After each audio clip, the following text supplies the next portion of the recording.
ٹھیک ہے 50 کلو آٹا, 70 کلو چینی, 25 چائے کے پیکٹ, 50 کلو چاول. ٹھیک ہے ٹھیک ہے, ہاں میں جا رہا ہوں. کیا ہو گیا بھائی, تمہارے گھر پہ کوئی بڑی دعوت ہے کیا؟ دعوت؟ ابے بھائی تمہیں نہیں پتا کیا ملک ڈیفالٹ ہونے والا ہے؟ تو ڈیفالٹ ہوگا تو تم ایسے جنگی حالت میں کیوں بھاگ رہے ہو؟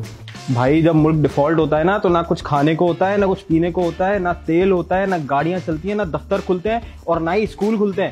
ویسے کیا مطلب ہوتا ہے ڈیفالٹ ہونے کا تمہاری نظر میں؟ ملک بالکل ختم ہو جاتا ہے. کیا آپ کو بھی یہی لگتا ہے کہ ملک ڈیفالٹ ہونے کا مطلب ملک ختم ہو جانا ہوتا ہے؟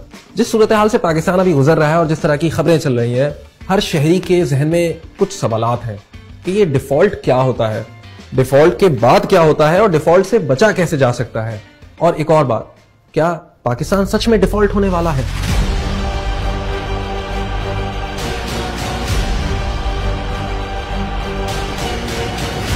اچھا بھائی تو چلو تم ہی بتا دو کہ ڈیفالٹ ہوتا کیا ہے, اور اگر پاکستان ڈیفالٹ کر جاتا ہے تو کیا ہوگا؟ بھائی کسی بھی ملک کو چلنے کے لیے پیسے چاہیے, یہ تو تمہیں پتا ہے. تو پیسے کیسے آتے ہیں؟ یا تو ملک بہت سارا سامان بناتا ہے اور باہر بیچتا ہے اور وہ باہر سے پیسے یا ڈالرز کماتا ہے. دوسرا طریقہ یہ ہوتا ہے کہ اس کے بہت سارے لوگ باہر کام کرنے جاتے ہیں اور وہ ریمیٹنس بھیجتے ہیں تو اس سے ڈالرز آتے ہیں. تیسرا طریقہ یہ ہوتا ہے کہ ملک ڈالر ادھار لیتا ہے اور اس ادھار کو اتارنے کا جب وقت آ جاتا ہے, یا اس کی قسط واپس کرنے کا, یا اس کے اوپر سود واپس کرنے کا, اور جب ملک کے پاس پیسے نہیں ہوتے تو وہ اپنے آپ کو ڈیفالٹ ڈکلیئر کرتا ہے. یہ ہوتا ہے ڈیفالٹ. دوسرا سوال تمہارا ہے کہ اب ڈیفالٹ کر گئے تو کیا ہوگا؟ بھائی تم سموسے پکوڑے نہیں کھا سکو گے. کیا مطلب؟ یہ سموسے پکوڑے کہاں سے آگے بیچ میں؟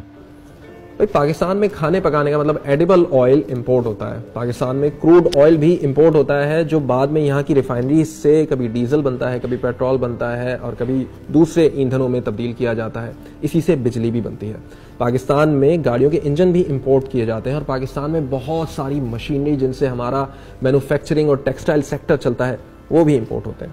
تو اگر پاکستان ڈیفالٹ کر جاتا ہے اس صورت میں اس کو کوئی باہر کا ملک کوئی سامان امپورٹ کرنے کی اجازت نہیں دے گا, مطلب لیٹر آف کریڈٹ اس کو نہیں دے گا.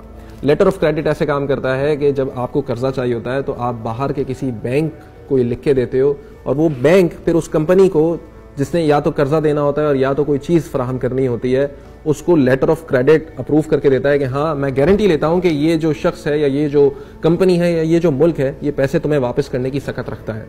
لیکن ڈیفالٹ ہو جانے کے بعد ہمیں یہ لیٹر آف کریڈٹ نہیں ملتا.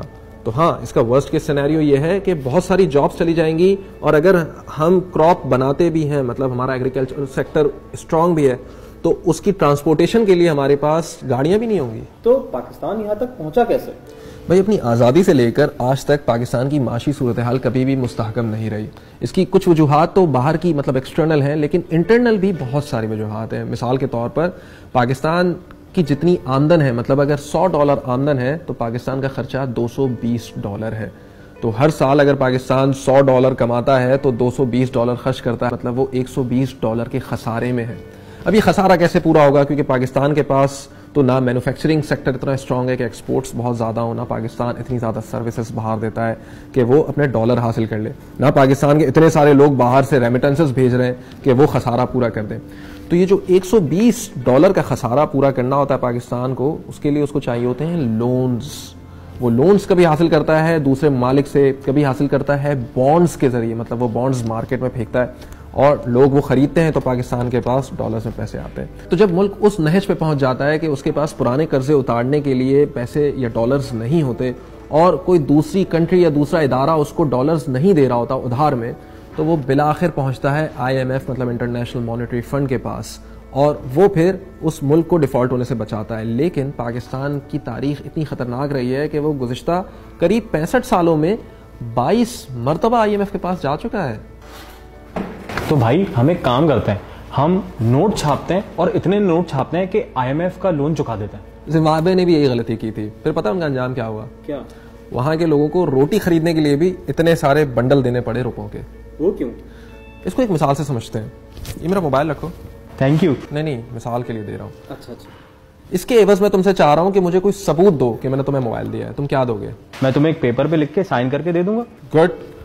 لیکن اگر تم وہ ایک کی بجائے 5 پیپر پہ لکھ کے دے دو تو کیا اس کا مطلب تمہارے پاس 5 موبائل فون آ جائیں گے؟ نہیں, موبائل فون تو ایک ہی رہے گا میرے پاس. تو اس کا مطلب چاہے تم 1 پرچی دو, 10 پرچی دو یا 100 پرچی دو, اس کے پیچھے ویلیو تو ایک موبائل کی ہے نا.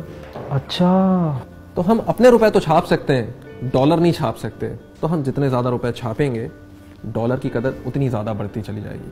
تو اگر آج $1 کے مقابلے ہمارا پیسہ 220 روپے ہے, زیادہ پیسے چھاپنے سے ہو سکتا ہے وہ 300, 400, 500 روپے ہو جائے, کیونکہ ہمارے پاس اس کے پیچھے بیک اپ کرنے کے لیے کوئی ویلیو نہیں ہے. تو یار اگر پاکستان ڈیفالٹ کر جاتا ہے تو پھر کیا ہوگا؟ مطلب ہم ریکور کر پائیں گے کیا؟ پاکستان کوئی پہلی کنٹری نہیں ہوگی جو حاکم بدہن ڈیفالٹ کر جائے گی. آج سے پہلے قریب 100 سے زائد کنٹریز ڈیفالٹ کر چکی ہیں. اور پھر یہ ہوتا ہے کہ IMF بیچ میں پڑتا ہے یا دوسرے ممالک بیچ میں پڑتے ہیں, وہاں پہ ہیومینیٹیرین ایڈ کے نام پہ یا ملک کی ریکوری کے نام پہ ان کو کچھ شرائط پیش کرتے ہیں اور ان کو کھانے پینے کی اسینشل آئٹمس دیتے ہیں, اور ساتھ میں یہ ان سے وعدہ لیتے ہیں کہ آج کے بعد وہ اپنی چیزیں ریفارم کریں گے, اپنی پالیسیز بدلیں گے, اور اگر ان کو کوئی ادھار ملے گا تو اس کے بدلے ان کو زیادہ انٹرسٹ ریٹس دینے پڑیں گے. اور آہستہ وہ ریکوری کے پاتھ پہ کنٹری سٹارٹ ہوتی ہے اور ریکور کر جاتی ہے, جیسے اسپین ہے.